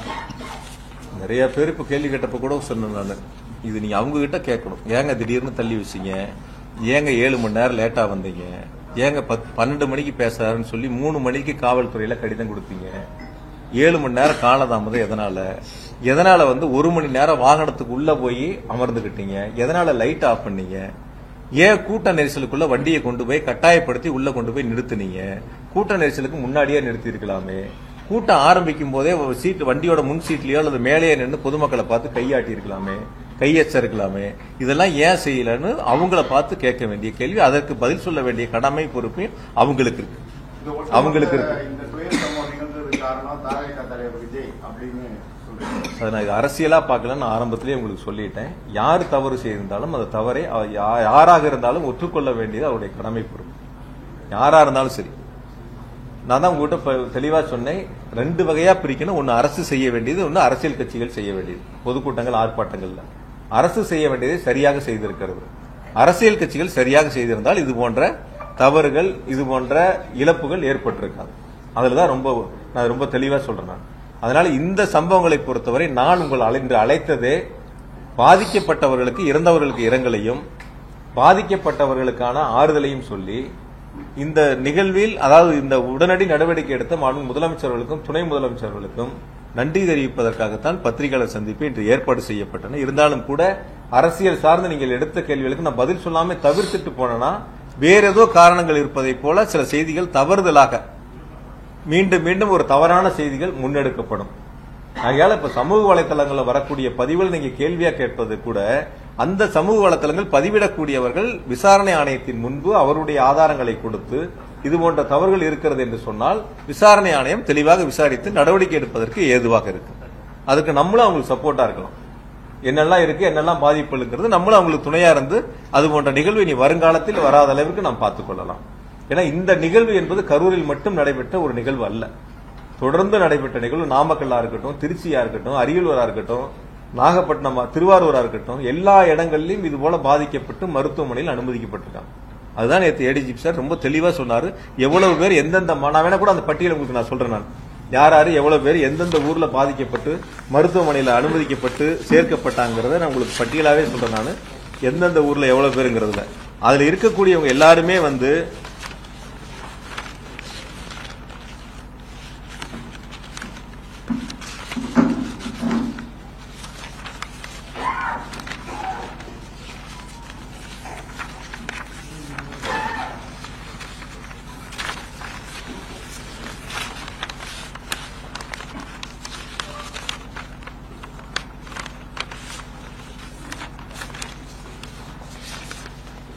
நாமக்கல்ல 45 பேர் பாதிக்கப்பட்டு மருத்துவமனையில் சேர்க்கப்பட்டது. நாமக்கல்ல 45. இப்படி திருவாரூர் தொடங்கி மதுரையிலிருந்து உயிரிழப்புகள் வரைக்கும் தொடர்ந்து நடந்திருக்கு. அப்ப இது போன்ற ஒரு பாதிப்புகள் ஏற்படுறது எல்லா ஊர்லயும் நடந்திருக்கு. எந்த ஊர்லயும் நடக்கல. நான் தான் ஆரம்பத்திலேயே சொன்னேன். எல்லா ஊர்லயும் நடக்குதுங்கிறப்ப காவல்துறை இது அனுமதி கடவுளையும் கொடுக்குறாங்க. அவங்க ஏற்கனவே சார் நீங்க ஒரு இல்ல சார், நீங்க தான் சார் செய்திகள் போடுறீங்க. நீங்க தானே செய்தி பிரேக்கிங் நியூஸே போடுறீங்க. நான் இன்னும் கூட உங்ககிட்ட கொஞ்சம் வெளிப்படையா சொல்லட்டுமா? அதாவது ஒரு அரசியல் கட்சி வந்து குழந்தைகள் வந்து அழைச்சிட்டு வர வேண்டாம்னு ஒரு செய்தி போடுறாங்க, ஒரு அறிக்கை கொடுக்குறாங்கன்னு வச்சுக்கோங்க. ஆனா அந்த தொலைக்காட்சியில் நீங்க என்ன பண்றீங்க? குழந்தைகளை தூக்கி தோல்ல வச்சிருக்கிறது, குழந்தைகள் மேல மப்ளர் கட்டி இருக்கிறது, இதெல்லாம் ரொம்ப பெருசா மிகைப்படுத்தி நான் இன்னும் கூட உங்ககிட்ட நான் வெளிப்படையா கேட்பேன். ஒரு அரசியல் கட்சி தலைவர் வீட்டுல கிளம்புறதுல இருந்து கூட்ட மேடைக்கு வர்ற வரைக்கும் பொதுவா நீங்க லைவ் பண்ணீங்க, அது உங்களுடைய பொறுப்பு. நீங்க போட்டுக்கிறீங்க, வேண்டாம்னு சொல்லலாம். அது குறிப்பிட்ட நேரத்துக்கு அவங்க வந்தாங்களா, எத்தனை மணிக்கு அனுமதி கேட்டாங்க, எத்தனை மணிக்கு வந்தாங்க, என்னங்கிறது அந்த செய்திகளே அந்த நேரங்களில் யாருமே போடல. பொதுவா ஒன்னு ரெண்ட தவிர அந்த செய்திகளை தான் முன்னெடுக்க பாத்தீங்களே தவிர, அந்த குழந்தைகள் இருக்கிறத பெருசா காட்டுறதுக்கு தான் முன்னெடுக்க பாத்தீங்களே தவிர, இன்ச்சு பை இன்ச்சா நகர்ந்து வாங்கணும்னு சொல்லி போட்டீங்க. நடந்துல உருண்டுகிட்டு போனா கூட இன்ச்சை விட வேகமா போலாம். ஆனா அந்த வண்டிக்கு முன்னாடி எவ்வளவு நடந்து போனாங்கன்னு பாத்துருப்பீங்க. ஒரு தேர் திருவிழால கூட இன்னும் கொஞ்சம் வேகமா போவாங்க. அந்த வண்டிக்கு முன்னாடி நடந்து போனவங்க எப்படி போனா நீங்க லைவ்ல எல்லாரும் பாத்தீங்க. இன்ச்சு பை இன்ச்சா போகுது. 100 பேர் நின்ற இடங்கள்ல பல்லாயிரக்கணக்கான வரவேற்புக்கு நின்னான்னு போட்டிருந்தாங்க சில தவிர. அதுக்கப்புறம் நான் பார்த்தேன். அதெல்லாம் நம்ம இல்ல போனதா சொல்றதுனால ரவுண்டானால இருந்து போனப்ப போலீஸ் அதனாலதான் எல்லாம் ஃபுல் டிராபிக் ஜாம் ஆயிடுச்சு. பெங்களூர் ரோடு எல்லா ரோடுமே. அதனால நீங்க உள்ள இருங்க அப்படின்னு சொல்லி எந்த இடங்கள்லயும் காவல்துறை அது போன்று அறிவுறுத்தப்படவில்லை. இது மாதிரி எந்த இடங்கள்லயும் காவல்துறை நீங்க உள்ள இருங்கன்னு யாரும் சொல்லல.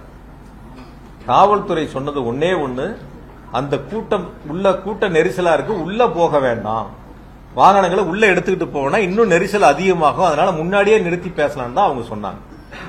காவல்துறை வந்து நீங்க உள்ள போங்கன்னு எந்த இடங்கள்லயும் யாரும் சொல்லவில்லை. அப்படி ஒரு தகவல் இது வரைக்கும் இல்ல. இருந்திருந்தா நிச்சயமா அப்படி ஒரு கேள்வி முன்வைக்கப்பட்டிருக்கும். அதனால நீங்க தொலைக்காட்சிகளா இருந்தாலும், லைவ் பண்றவங்களா இருந்தாலும், சோசியல் மீடியாவா இருந்தாலும் இருக்கக்கூடிய சூழலை யதார்த்தமாக சொல்ல வேண்டியது நம்முடைய கடமை பொறுப்பு. இப்ப தம்பி கூட கேட்டாப்ல இந்த மாதிரி வருதேன்னு சொல்லி. பாசிட்டிவ் 100 இருக்கு, நெகட்டிவ் 10 இருக்கு. அந்த நெகட்டிவ் அரசின் மீது காழ்ப்புணர்ச்சிகரமாக சொல்லக்கூடிய கருத்துக்களா கூட இருக்கலாம், அல்லது 1-2 அது சரியாக கூட இருக்கலாம். சரியா இருக்கக்கூடிய கருத்துக்களா இருந்தா நீ விசாரணை ஆணையத்தில் முன் வச்சு இது போன்ற இருக்குது, வரக்கூடிய காலங்களில் அது எல்லாரும் சேர்ந்து சரி செய்வதற்கான முயற்சிகள் எடுக்கணும். ஆனால் என்னை பொறுத்தவரை நான் சொல்வது, மீண்டும் ஒரு முறை உங்களிடத்தில் இறுதியாக சொல்வது, ஒரு அரசு என்பது பாதுகாப்பு கொடுக்கும், கேட்கக்கூடிய இடங்களுக்கு அனுமதி பரிசீலித்து கொடுக்கும். அந்த கேட்கக்கூடிய இடங்களுக்கு பரிசீலித்து அனுமதி மறுக்கப்பட்டால் அரசியல் காழ்ப்புணர்ச்சியால் மறுக்கப்படுகிறது என்ற ஒரு செய்தியை அரசியல் தலைவர்கள் முன்னெடுப்பதும், அதை தொலைக்காட்சிகளும் பத்திரிகைகளும் பெரிதாக செய்திகளை வெளியிடுவதும், ஏதோ ஒரு சில கட்சிகளுக்கு மட்டும் அரசு அனுமதி கொடுப்பதை போல ஒரு தோற்றத்தை உருவாக்க முயற்சி செய்வதும், ஆகையால அது போன்ற ஒரு சூழலில் நீ வரக்கூடிய நாட்களில் மறுக்கப்பட்ட காரணங்கள் என்ன, எதனால் மறுக்கப்பட்டது, கொடுக்கக்கூடிய அனுமதிகள் என்னென்ன நிபந்தனைகள் விதிக்கப்பட்டிருக்கின்றன, இந்த நிபந்தனைகள் என்னென்ன அவர்கள் கடைபிடித்திருக்கின்றார்கள், என்னென்ன கடைபிடிக்கவில்லை, நிபந்தனைகளை மீறி செயல்பட்டிருக்கிறார்கள், இது எல்லாம் சீர்தூக்கி பார்த்து, இது பொதுமக்கள் சார்ந்தது, உயிர் சார்ந்தது. எந்த வீட்டில் பாதிப்பு என்றாலும் அனைவருக்குமான அது ஒரு பாதிப்பு தான், எல்லாருக்குமான ஒரு பாதிப்பு தான். அது எந்த ஊர்ல நடந்திருந்தாலும் சரி, கரூர்ல மட்டும் இல்லை, எந்த ஊர்ல நடந்திருந்தாலும் சரி. ஆக எல்லாருமே வரக்கூடிய நாட்களில் இது போன்ற ஒரு சூழல் இல்லாத அளவுக்கு சரி செய்ய வேண்டிய பங்கு எல்லாத்துக்கும் இருக்கு. அதுக்கு அரசினுடைய கடமை மிக சிறப்பாக தெளிவாக செய்திருக்கின்றார்கள். காவல்துறைய பங்கு மிக சிறப்பாக, அவரே நன்றி சொன்னாரே, அவரே ஆரம்பத்தில் நன்றி தானே சொன்னாரு, ஒன்னும் காவல்துறை குறை சொல்லலையே. நான் இந்த இடத்துக்கு நின்று நான் பேசுறது காரணமே காவல்துறை தான், நன்றின்னு தான் அவர் சொன்னாரு. இப்ப காவல்துறை தன்னுடைய பங்கை சரியாதான் செஞ்சிருக்கு, கடமையை சரியாதான் செஞ்சிருக்காங்க. அந்த இடங்கள்ல இருக்கக்கூடிய குறைகளை எடுத்து சொல்ல வேண்டிய கடமை பொறுப்பு இருக்கு, சரி செய்ய வேண்டியது அந்தந்த அரசியல் கட்சிகளை சார்ந்தவர்களுடைய கைகளில் இருக்கின்றன.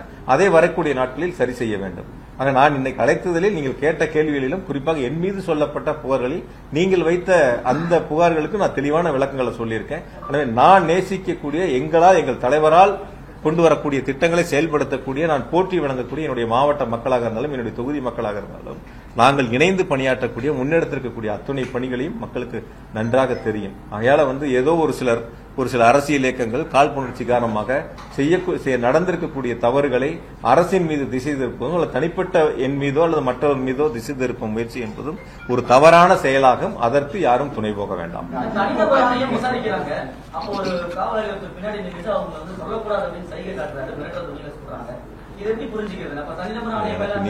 நீங்க சொன்ன வீடியோ நான் பார்க்கல, அது எந்த இடத்துல நடந்துச்சுன்னு எனக்கு தெரியல. அப்படியா எனக்கு அப்படி இருந்துச்சுன்னா நீங்க எனக்கு அனுப்பிச்சு விடுங்க.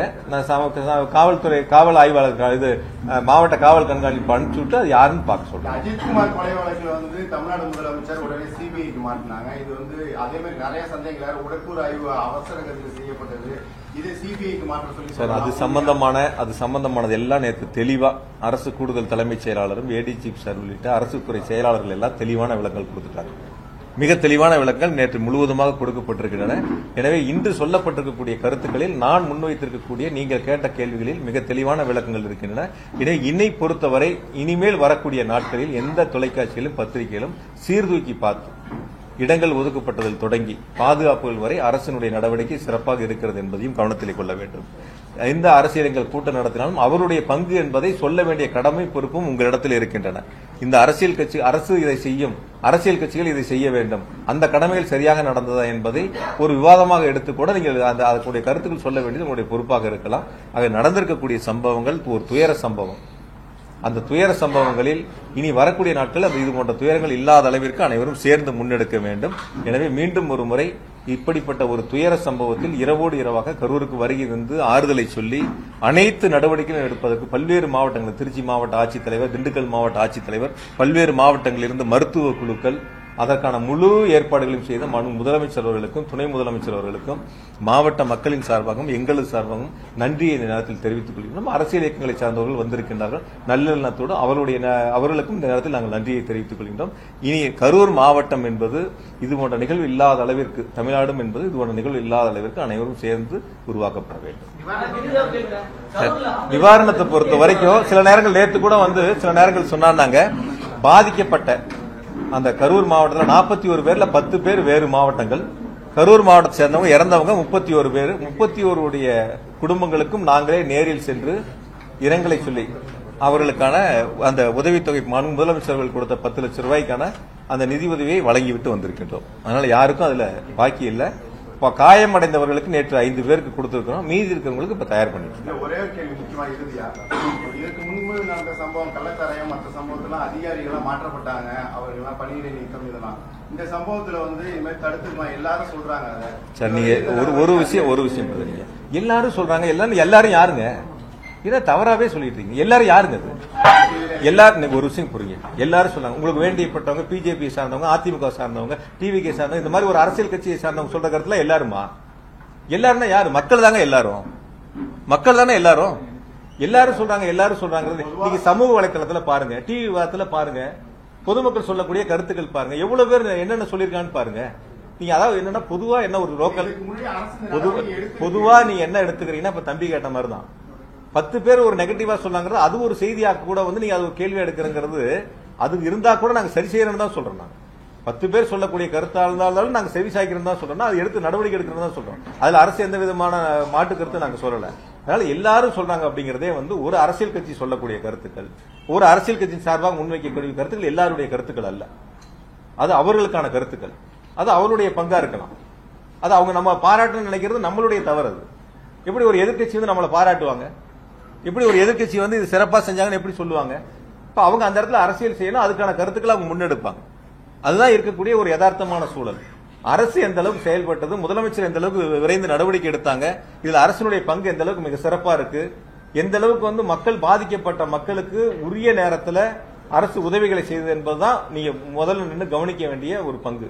எதனால் இந்த நிலைமை ஏற்பட்டது, யாரால் இந்த நிலைமை ஏற்பட்டது, யாரிடத்தில் இந்த கேள்விகளை கேட்கணும். 5 கேள்வி முன் வச்சிருக்கணும். அங்க 12 மணிக்கு கூட்டம் அறிவிச்சு 3 மணிக்கு லெட்டர் கொடுத்துருக்கீங்க. நீங்களே பவரை கட் பண்ணி சொல்லி லெட்டர் கொடுத்துருக்கீங்க. ஆனா நீங்களே 7 மணி நேரம் லேட்டா வந்திருக்கீங்க. லேட்டா வந்தது இல்லாம 500 மீட்டருக்கு முன்னாடியே வண்டிக்குள்ள போயிட்டீங்க. 500 மீட்டர் வரைக்கும் வண்டிக்கு வெளியில வரல, வண்டிக்கு மேலையும் வரல. கூட்ட நெரிசல் இருக்குன்னு காவல்துறை சொல்லியும் வண்டி உள்ள கூட்ட நெரிசலுக்குள்ள வண்டியை கொண்டு போய் உள்ள சேர்த்திருக்கிறீங்க. உங்களுடைய பாதுகாவலரோ உதவியாளரோ மேல பொதுமக்கள் பாதிக்கிறாங்க, பெண்கள் சாஞ்சி விழுங்குறாங்கன்னு சொன்னதுக்கு அப்புறமும் நீங்க பேச்ச தொடர்றீங்க. நீங்களே ஆம்புலன்ஸை கூப்பிடுறீங்க. ஆம்புலன்ஸ் வந்த பிறகு நீங்க போறியா நண்பான்னு கேக்குறீங்க. அந்த ஆம்புலன்ஸை நீங்களே அனுப்புறீங்க. ஆம்புலன்ஸ் எங்க இருந்து வந்ததுன்னு நீங்களும் ஒரு கேள்வி கேட்கறீங்க. ஆக இது எல்லாம் யார் இடத்தில் கேட்க வேண்டிய கேள்வி, இதெல்லாம் யார் விளக்கம் சொல்ல வேண்டிய இடத்தில் இருக்கிறார்கள். அப்ப அவங்க கிட்ட இந்த கேள்வி எல்லாம் முன் வச்சு அந்த அவங்களை நீங்க தொடர்பு கொண்டு இதற்கெல்லாம் உங்களுடைய விளக்கங்களை சொல்லுங்க. 7 மணி நேரம் ஏன் லேட் ஆச்சு, ஏன் நீங்க வண்டிக்குள்ள 500 மீட்டருக்கு முன்னாடி உள்ள போனீங்க, வண்டி கொண்டை நிறுத்தி 10 நிமிஷம் வரைக்கும் ஏன் மேல வரல, இதெல்லாம் அவர்களிடத்தில் கேட்டு அவர்கள் சொல்ல வேண்டிய நிவர்த்தி செய்ய வேண்டிய பொறுப்பு அவங்களிடத்துல இருக்கு. நான் இப்பொழுதும் இறுதியா சொல்றேன், அரசியலாக இதை எடுத்துக்கொள்ள வேண்டாம். யார் தவறு செய்தாலும் தவறு தான். அந்த தவறுகளுக்கு யார் தவறு செய்தார்களோ அவர்களுக்கு பொறுப்பெடுத்துக் கொள்ள வேண்டும். அது எந்த கட்சியா இருந்தாலும் சரி. அரசு இதில் மிக தெளிவாக, நிதானமாக, ரொம்ப பொறுமையாக அனைத்து நடவடிக்கைகளும் எடுத்திருக்கின்றன. பாதுகாப்பிலும் அரசை பொறுத்தவரை, காவல்துறையை பொறுத்தவரை சிறப்பாக செயல்பட்டிருக்கின்றார்கள். அதற்கு அந்த கட்சியினுடைய தலைவர் பேசும் பொழுது சொன்ன நன்றியை அவர் சொல்லியிருக்கிறார். அதனால இதில் எந்த விதமான மாற்று கருத்தும் நீங்க முன்னெடுக்க வேண்டியதில்லை. சமூக வலைத்தளங்களில் வரக்கூடிய ஒரு சில கருத்துக்களை வைத்து நீங்கள் கேள்விகளை முன்னெடுப்பது என்பது அது அவர்கள் சார்ந்த சில கருத்துக்களை, அந்த கட்சியை சார்ந்த சில கருத்துக்களை முன்வைக்க முயற்சி செய்கிறார்கள். அப்படி சொல்லக்கூடியவர்களும் விசாரணை ஆணையத்தில் அவருடைய கருத்துக்களை சொல்லி அதற்கான ஆவணங்களை சமர்ப்பித்தால் விசாரணை ஆணையம் இறுதி நடவடிக்கை எடுக்கும். அதற்கான விசாரணை ஆணையத்துடைய அறிக்கையை கொடுப்பார்கள். நிச்சயமாக முதலமைச்சர்கள் நடவடிக்கை எடுப்பார்கள். எனவே விசாரணை ஆணையத்தினுடைய அந்த விசாரணை நடந்து கொண்டிருக்கின்ற பொழுது அது சம்பந்தமான கருத்துக்களை முழுவதுமாக நான் முன்வைப்பது என்பது சரியாக இருக்காது. இருந்த போதும் கூட நீங்கள் கேட்ட கேள்விக்கு நான் பதில் சொல்லாமல் வெறும் கருத்துக்களை மட்டும், நன்றியை மட்டும் நான் சொல்லிட்டு போனா, நீங்க கேள்வி கேட்டா நான் பதில் சொல்லல அப்படின்னு ஒரு தவறான ஒரு செய்தி வந்துவிடும் என்பதற்காக நீங்கள் கேட்ட கேள்விக்கு நான் பதில் சொல்லியிருக்கிறேன்.